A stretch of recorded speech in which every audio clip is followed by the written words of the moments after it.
I'm here today with Robert Kennedy Jr., who is a well-known environmentalist, with Clara Bingham, who is the producer of the film The Last Mountain, and with Bill Haney, who's the director of the film The Last Mountain. Let me begin with you, Bobby. Tell me, why do you think mountaintop mining and mountaintop removal is something that people need to know about? Well, it affects all Americans, and it's a very, very destructive form of mining that we don't need in our country. It's destructive of jobs, it's destructive of prosperity, and we're destroying an entire mountain range. In the last 10 years, we've destroyed a section of the Appalachians, 1.4 million acres, on an area that's larger than the state of Delaware. We've blown up 500 of the biggest mountains in West Virginia. We're detonating, we've filled with the rubble 2,200 miles of America's rivers and streams. And every week, these mining companies that do mountaintop removal, mainly Massey coal, detonates an amount of ammonia nitrate explosives in the Appalachian larger than the Hiroshima bomb. So if you did this in the Berkshires, the Catskills, or in Utah or Colorado, you'd go to jail. But in West Virginia, because democracy has been so badly subverted in that state, this kind of practice is allowed to continue. It's illegal. In fact, last year I debated Don Blankenship on television, who's the CEO of Massey Coal, and I asked him, you had 67,000 violations of the Clean Water Act over 5 years, and a number of other statutes, the Resource Conservation Recovery Act, the mining laws, the labor laws. And I said, is it possible to do mountaintop removal without violating the law? And he said, no, it isn't. So these are essentially criminal enterprises. They have to break the law in order to compete in the marketplace. And they're delivering a product that is heavily subsidized. I believe in free market capitalism. We shouldn't be giving these subsidies to a dirty, filthy industry that's destroying jobs, and that's destroying people's lives, and that's destroying the economy of the state of West Virginia. Clara, you were involved in this from the beginning, in the making of the film. How did you get involved in the film, and why did you decide that it was something that you felt was important to do? Well, Chris, I went down to West Virginia and Eastern Kentucky as a journalist, writing a profile for a magazine about a man named Jack Spadaro, who at the time had become an Appalachian folk hero. He worked for the Mine Safety Health Administration since the Nixon administration, and quit and became a whistleblower during the Bush administration because an investigation that he was conducting about a very massive coal sludge spill in Inez, Kentucky, had been cut short by the Bush administration on the day of the inauguration in January of 2001. And he blew the whistle, was fired, and then later became a prominent spokesman against mountaintop removal mining. And I went down there to write a profile about him, and he took me all over Eastern Kentucky, where I had spent time. I'm a native of Kentucky and was born there and spent a lot of time in my teenage years as a young reporter in Eastern Kentucky. And I'd seen strip mining back in the 70s and early 80s, but this was an entirely new scale of destruction. And I became radicalized by it. I realized that Appalachia was basically going. It was going to die. People were very sick.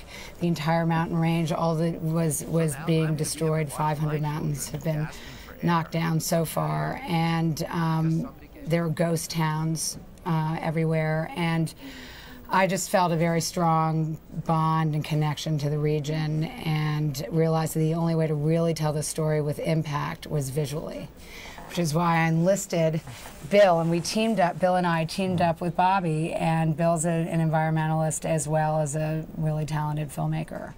Bill, tell me, what did you hope to accomplish by directing this film?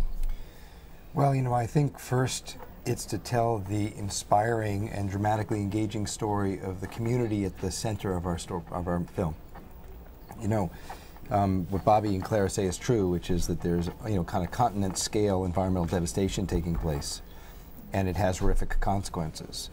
But a lot of what's moving for me as a storyteller is this extraordinary community at the heart of the film. This folks, a waitress and former Marines and college students from around the country and academics and 92-year-old grandmothers who have been radicalized like Clara and who have What impact has this had on their lives? They have seen the mountain ranges they roamed as children be devastated, the water that they drink or that their children drink be devastated, the towns they grew up in or went to church in have been bought and obliterated. They feel that in every way, shape, or form, the quality of life that they grew up with has been stolen from them. And when they began to protest, you know, initially kind of peacefully and quietly, please ask my congressman to see if I get some help. And when they were turned down time and time again, ultimately to the governor's office, they began a kind of marching process that in many ways feels like the beginning of the civil rights movement. And there are now 2,500 of them who have been arrested. There have been acts of civil disobedience, peaceful civil disobedience throughout the area. And when I started to see footage of 92-year-old grandmothers being taken out of the governor's office in their wheelchair in chains because they were asking for fresh drinking water, it was really clear that this was a story about this particular area and these practices, but it was also a prototypical American story about what really got us a country. It felt like the farmers in Concord or the people on the bridge in Selma who really decided they weren't going to take it and were going to stand up. And they inspired me, and I think Clara and Bobby. And so I was drawn to telling their story. Bobby, coal, I know, despite the devastation of this kind of practice, coal is an important source of energy domestically in America. I think it's responsible for maybe half of the electric production in the country. How do you, is there a way to extract this coal in such a way that it doesn't produce this kind of environmental devastation? Well, the traditional way of extracting coal was through digging tunnels in the ground. I remember my father in the 60s having a conversation with me about strip mining, and the strips at that point were very small compared to what they are today. But he was fighting it in the Senate. He said, he spent a lot of time in West Virginia and Kentucky, as much of our family did. And he said, they're not just destroying the environment, they're permanently impoverishing these communities because there's no way that they can regenerate an economy from these barren moonscapes that are left behind. And he said they're doing it so they can break the unions, which is exactly what happened. When he told me that, there were 151,000 unionized mine workers in West Virginia digging coal out of tunnels in the ground. So that provides a lot of jobs. The strip industry is designed to eliminate jobs ruthlessly and mercilessly, to substitute big machines and lots of explosives for human beings. So now there are fewer than 15,000 miners left in the state. Fewer than half of them are unionized, but they're taking more coal out of West Virginia than they were in 1968. The only difference is all the money goes up to Wall Street, to out-of-state corporations which own 95% of the coal, and to the big banking houses that finance these operations. You ask me whether there's an alternative? Absolutely. And I build wind farms and solar farms, and right now I'm involved with a company that's building one of the largest power plants in America, and it's solar. And it's in the Mojave Desert. The company's called Bright Source. The plant is 2.7 gigawatts of power. A typical nuke plant is 1 gigawatt. We're building it in 3 years. It takes 10 years to build a coal plant. It takes 30 years to build a nuke plant, and we're building it at 1/5 the cost it would take to build a nuke plant, about $3 billion a gigawatt, which is the same as it costs for coal. But once you build this plant, a solar plant, it's free energy forever because the photons are hitting the earth every day for free. And it's clean energy, and it's patriotic, and it's coming from this country, and it's not bankrupting us or getting us in foreign wars.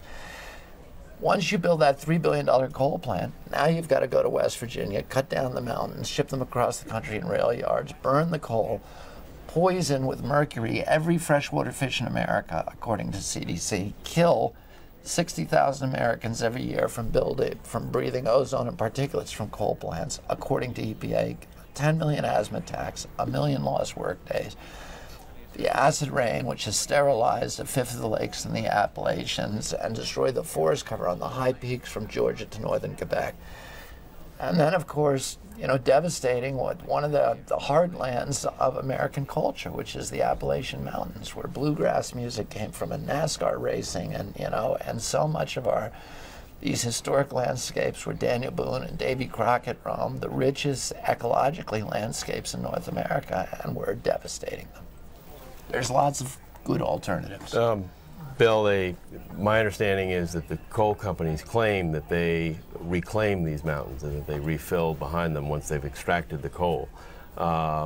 Is that legitimate? They don't reclaim them in a way that a 3-year-old would consider to be appropriate.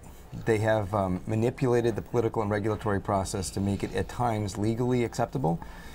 So they have to replace mountains. They have to take a mountain that might look like this to begin with, and it looks like this at the end, but they've gotten the state to call that the approximate original contour, so it looks the same. You wouldn't think so, but by state regulatory interpretation it does. They're supposed to put the topsoil back so that you can grow the flora and fauna that customarily were part of an Appalachian forest. They've gotten the state rules to be changed so that they can put rock instead and call rock a soil substitute. Now, all of us who are gardeners know rock isn't a very good soil substitute, but that's what they call it. Instead of the 2,000 miles of rivers and stream, which we know if you tried to fill in 2,000 miles of the Potomac, there'd be uprising right before they put you in jail. 200 feet. 200 feet. They've been able to get rid of them by creating what they call stream substitutes, which are basically bedrock with rocks next to it. Plumbing. So it's a fixtures. complete and utter fiction designed to convince the public.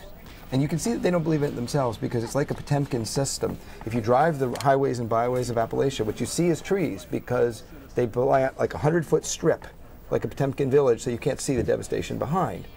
But if you fly over in a helicopter, as we did for much of this film, and you see miles and miles and miles of obliterated landscape, you quickly realize that something deeply wrong is happening, and that our patrimony, both our patrimony in terms of our democracy and this ecological patrimony that we inherited from our great-grandparents, is being dropped in a meat grinder to spit out bonuses for a small number of coal executives. Clara, is there one personal story that struck you the hardest when you were there? I love Maria Ganot's story because she's an ordinary person who has done extraordinary things, and we have many people like her in the movie. What happened to her? Well, she she's actually part Cherokee, and her family came to West Virginia during the Trail of Tears and settled there and have a homestead in Bob White in this beautiful green lush valley.